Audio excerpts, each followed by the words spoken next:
I have discovered the meaning of life. And it is hidden right in your backyard. Yes, he delivered exactly like that. Um, it just sounds like you were reading off a grocery list. Right. Like, Hmm. eggs, milk, meaning of life, bread. It just completely falls flat. It really does. I mean, the words themselves are, well, they're incredibly profound. Oh, Like absolutely. if you saw them written down in a novel, you might highlight them. But the delivery, it just totally kills the impact. Yeah, it destroys it. And whether you are, frantically prepping for a massive presentation at work or trying to get your kids to listen to you, or you're just insanely curious about the hidden mechanics of human behavior, you are definitely going to want to pay attention today Correct, sure. because we are doing a deep dive into a really fascinating script. It's called The Art of the Invisible Instrument. And our mission for this deep dive is to uncover the literal secret sauce of human connection, which is voice modulation. Yeah, and that flat delivery we just heard, that really highlights the core problem that we're tackling today. Yeah. Because people spend a disproportionate amount of time obsessing over, what they're going to say. Right, the actual words. Exactly. We craft the perfect emails. We write out these detailed bullet points. We spend hours adjusting the text on a slide deck. Oh, guilty. Right. But the physical instrument we actively use to deliver those words, it gets completely ignored. Like, we Oh. treat the voice as this, I don't know, this neutral vehicle for vocabulary Mm. rather than what it actually is, which is a highly tunable instrument. Okay, let's unpack this because I think a lot of people, assume that if their argument is logical and well researched, the words should just speak for themselves. Yeah, that's a huge misconception. Right, and this text completely destroys that assumption by introducing this idea of voice modulation as the cinematography of speech, which I love. It's a great analogy. Because if you think about a movie, the script is just, the words on a page. But the cinematography, the lighting, the shadows, the camera angles, the color grading, that is what actually tells you how you are supposed to feel about those words. That's exactly it. Hmm. Without voice modulation, your words are essentially a black and white silent film, but you're playing it in a 4K surround sound world. Wow. Yeah. Modulation is the intentional control of your voice to map your actual emotions onto your message. You are giving the listener the emotional context they need to really understand your intent. I do have to push back on that a little bit, though, Okay, sure. because when we talk about intentional control and mapping emotions, doesn't focusing that heavily on your voice just make you sound like you're acting? Ah, I see what you mean. Because authenticity is like the buzzword of the decade. Yeah. And if I'm sitting there actively manipulating my pitch and my tone, am I not just putting on a fake persona? That's easily the most common fear people have when they start thinking about their voice. But, well, if we connect this to the bigger picture, it is the exact opposite. Really? How so? Because modulation is not about putting on a costume. It's about ensuring your outside matches your inside. When you lack modulation, that is when you actually sound inauthentic. And it all really comes down to how human beings process trust. Trust. Okay. So, how we say something dictates whether the person listening actually believes our intentions. Yes, think about the concept of the cognitive glitch. The glitch. Right. Imagine a manager announcing some really difficult news to their team, like maybe budget cuts or even layoffs. Okay, high stress situation. Very high stress. Yeah. But because they're nervous, they're speaking in this very chirpy, high-pitched, almost upbeat customer service voice. Oh, yikes. Yeah, I can hear that. Right. As the listener, your brain experiences a literal glitch. It's a short circuit. Because you would immediately stop listening to the actual details of the budget cuts. You completely stop processing the vocabulary. Your brain is desperately trying to figure out why this person feels emotionally off. The mismatch between that severe message and the upbeat melody, it totally breaks trust. Your brain perceives danger because the emotional signals just don't align with the facts. That makes so much sense. But when your voice perfectly matches the emotional weight of your message, people perceive you as authentic. They don't have to Mhm. work hard to decipher your intent. So for you, the listener, this isn't just some parlor trick to sound like a slick radio DJ. No, not at all. Proper modulation actively reduces listener fatigue. I mean, it does the heavy lifting so your audience doesn't have to. You are guiding them emotionally, not just intellectually, which is, the actual mechanism that inspires people to take action. Exactly. And to guide people effectively, we have to understand the physical mechanics of the voice. Hmm. This invisible instrument has 4 primary dials, or knobs, that we can turn to change our modulation. Okay, what's the first one? The first one is pitch. The text calls this the emotional map. Pitch being, just so we're clear, the highness or lowness of the notes you hit when you speak. Right. Biologically, pitch is the primary indicator of your internal state. A high pitch generally signals to the listener that you're excited or, on the flip side, that you are uncertain, panic, or anxious. Whereas a low pitch conveys authority, calmness, and, groundedness. Okay, let's ground this in a real-world scenario. Let's say I am trying to get a stubborn toddler to finally put on their shoes so we can leave the house. Classic scenario. Right. I'm running late, my stress is peaking, and my voice naturally shoots up 2 octaves. I'm practically squeaking, like, put on your shoes right now, we have to go. And the toddler completely ignores you. They completely ignore me. They just keep playing with their blocks. But why? Because the words themselves are a direct command. Because the toddler isn't processing the vocabulary of the command. They are responding entirely to the emotional map of your pitch. Wow. Your high pitch signals panic. It signals a lack of control. You are basically broadcasting that you are overwhelmed. So they don't respect it. Right. If you want to command that room, even if the room is just a 3-year-old, you have to consciously drop your pitch.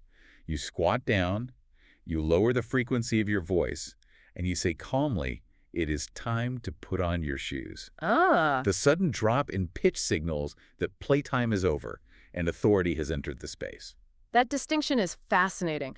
But okay, if I'm in a scenario where I really need to project authority, say I'm stepping into a massive leadership role at a new company, do I naturally need to have a biologically deep, booming voice to be effective? Like, what if I just naturally have a higher register? No, and we really need to separate 2 concepts here. Absolute depth and resonance. Okay. You do not need a biologically deep voice like some movie trailer voiceover guy. What you need is a resonant voice. Resonance meaning what, exactly? Resonance is about where the sound vibrates in your body. When people get anxious, their vocal cords tighten and the sound gets trapped up in their throat and nasal cavity. Okay. Sounds thin and piercing. Like it's literally buzzing in their nose. Exactly. To find your natural resonance, you have to physically relax your throat and focus on speaking from your chest. You want to feel the vibration right in your sternum. So it's not about forcing it lower, it's about opening it up. Yes. That gives your natural pitch, whatever frequency that happens to be, a real sense of warmth and weight. Yeah. But the second part of projecting authority is about inflection. And inflection being the upward or downward movement of the pitch at the very end of a phrase. Right. Think about the melody of a question. When you ask, "Are we going to the store?" your pitch naturally rises on the word store. Right, goes up. It signals that you are seeking information, looking for confirmation from the other person. But a massive amount of professionals have developed this habit of ending declarative statements with that exact same rising pitch. Oh, up talk. Like they introduce themselves like, "Hi, my name is John, and I'll be leading the marketing meeting today." Yes. It sounds like they're asking for permission to exist. It completely undermines their expertise. If you want to project certainty, you have to practice ending your sentences with a downward inflection. Bring it down. You bring the melody down to put a firm psychological period at the end of the thought. You are stating a fact, not opening a negotiation. That grounds the sentence so beautifully. So if pitch is the emotional map, the second knob is the engine driving it. Pace. Pace. Here's where it gets really interesting. Pace is the heartbeat of the speech. And I feel like this is something absolutely everyone struggles with, especially when the stakes are high. Oh, 100%. Pace is deeply tied to our nervous system. When we get excited, or more commonly when we get nervous, our pace dramatically speeds up.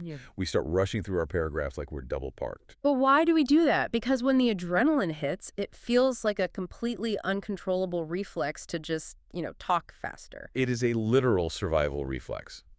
When you're nervous in front of a group, whether it's giving a toast at a wedding or pitching a board of directors, your amygdala perceives that you are in a vulnerable, dangerous position. All those eyes are on you. Exactly. So psychologically, you are trying to get all the information out of your mouth as fast as humanly possible before you lose the floor, or before someone interrupts you, or before they realize you're an imposter. Wow. You are essentially fleeing the conversation. Fleeing the conversation while actively participating in it? Yes. That perfectly describes the feeling of a panicked presentation. You're just sprinting toward the exit door and hoping the audience catches some of the words as you run by. The problem is the listener actually feels that anxiety. You are dragging them along at a sprint, and it is mentally exhausting. They can't process the information because they're too busy absorbing your panic. So how do we fix that mechanically? Like, if my brain is screaming at me to run, how do I practically force myself to slow down? You have to physically override the adrenaline. And one of the most effective mechanical tricks is to focus intensely on articulating your consonant. Go on, Sans. Okay, yeah, when we rush, we tend to slur our words together, relying almost entirely on the vowels. But by forcing your jaw and your tongue to sharply hit every T, D, and P, you are creating physical speed bumps for your mouth. You physically cannot speak at a sprint if you are cleanly articulating every single consonant. Oh, that's brilliant. It's like downshifting a car to use the engine to slow you down. Exactly. And when you slow down, you completely shift the dynamic of the room. You are subtly signaling to the audience that you are comfortable, that you own the space, and that what you have to say is worth waiting for. You're setting the internal metronome for everyone in the room. Which brings us to the most uncomfortable, but arguably the most powerful tool in the invisible instrument. Yeah. If slowing down is a power move, stopping entirely is the ultimate flex. The third knob is pause. Right, and the text forces a demonstration of this, and I really want to recreate it right now for you listening. Let's do it. I am going to stop talking for 2 full seconds. Ready? 1, 2. Wow. Yeah. Sitting in that, even just for 2 seconds, it feels incredibly exposing. My brain was immediately searching for a way to fill the void. What's fascinating here is that the perception of silence is completely warped when you are the one speaking. It felt like an eternity. To you, those 2 seconds felt agonizing. You felt a sudden massive urge to throw in just to prove to the listener that the audio didn't cut out and you were still there. Totally. But we have to look at what is actually happening in the listener's brain during that silence. It isn't empty space. It is dense with cognitive processing. It reminds me of a museum wall. Oh. Yeah, imagine you walk into an art gallery and the wall is completely covered, edge to edge, frame to frame, with 1,000 overlapping paintings. You wouldn't be able to look at anything. Exactly, you can't appreciate any of them. It's just overwhelming visual noise. The blank white space on the wall around a painting is what actually gives the art room to breathe. Without the blank space, the art has no shape. That is exactly what a pause does for speech. The pause is the negative space that gives your words weight. And the placement of your pause dictates its psychological function. What do you mean by placement? Well, if you place a pause just before you deliver a massive point, you build suspense. The audience leans in, literally and figuratively. Their brains are actively trying to anticipate the resolution of your sentence. And if I drop the pause right after the point? Then you are building impact. You are giving the listener's brain the necessary 2 or 3 seconds to actually digest the profound thing you just said. Wow. Okay. If you drop a massive perspective-shifting insight and then immediately steamroll into your next bullet point, you just overwrite the previous thought in their short-term memory. The silence is where the comprehension actually happens. It takes incredible discipline, though, to fight your own nervous system's desire to fill the silence. You really have to learn to become comfortable with the discomfort. You do. Okay, we need to dive deep into the final pillar of this invisible instrument because I think it is the most misunderstood: power. Oh, absolutely misunderstood. Because there's a very sharp distinction to be made here between power and volume. When most people are told they need more, energy or power in their voice, they just default to shouting. Shouting is the quickest way to alienate an audience. Yeah. And it completely shreds your vocal cords. Right. Shouting is strained. It comes from tightening the muscles in your neck and throat to literally force air through a restricted space. True power is not about volume, it is about projection. Let's break down the physical mechanics of that, because how do I project my voice across a large conference room without just raising the volume and yelling? It all comes down to the diaphragm. Most of us, especially when we are stressed or, sitting hunched over a laptop all day, we default to clavicular breathing. Which is breathing up high in the chest. Exactly. We take these shallow breaths where our shoulders rise up to our ears and the air really only fills the very top of our lungs. When you speak from that shallow breath, your voice lacks support. It wavers, and you often run out of air halfway through your sentence. It's like trying to squeeze a balloon right at the neck. The air comes out, but it sounds all squeaky and strained. That's a perfect visual. To project, you have to shift to diaphragmatic breathing. If you place your hand on your belly right now and take a deep breath, your shoulders shouldn't move at all. Okay, trying that now. Your stomach should expand outward. You are pulling the air deep down, allowing the diaphragm muscle beneath your lungs to fully engage. And then you use that muscle to push the air back up. Yes, use that strong, steady column of air to carry your voice. When you speak from the diaphragm, your voice naturally fills the physical space you're in. It feels much more grounded. It sounds rich, full, and totally effortless, completely without the harshness of shattering from your throat. You are literally moving a larger mass of air, which carries the sound waves further and with much more stability. You can speak at a completely normal conversational volume, but the resonance will carry your voice all the way to the back of the room. Okay, so we have these 4 knobs. Pitch for the emotional map, pace for the heartbeat, pause for the processing space, and power for projection. Those are the 4. But knowing the theory is fascinating, but knowing it doesn't actually change how you sound, the voice is, fundamentally, a physical muscle. And just like any muscle, if you want it to perform reliably under pressure, you have to train it.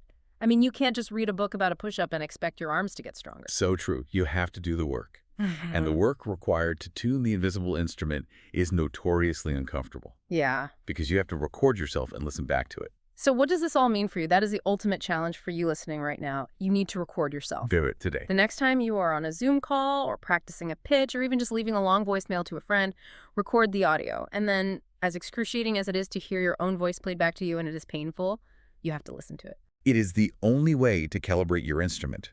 You have to hear the gap between what you think you sound like in your head and what the room is actually experiencing. When you listen back, you aren't listening just to cringe at the sound of your own voice. Right. You are listening analytically. You're listening for the glitch.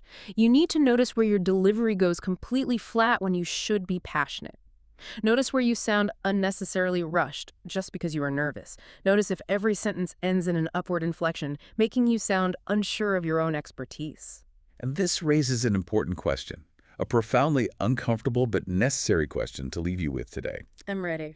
If our voice is this highly tunable instrument that signals our inner emotional state to the outside world, what does your default, everyday resting voice actually say about you? Oh, wow. If you constantly speak with a rushed pace or a high, tight pitch, or if you are terrified to leave even 2 seconds of silence, it might not just be a bad public speaking habit. It could be a reflection of the emotional tension, the anxiety, or the constant state of apology that you are. By tuning your voice, you might actually be confronting the emotional habits you didn't even know you had.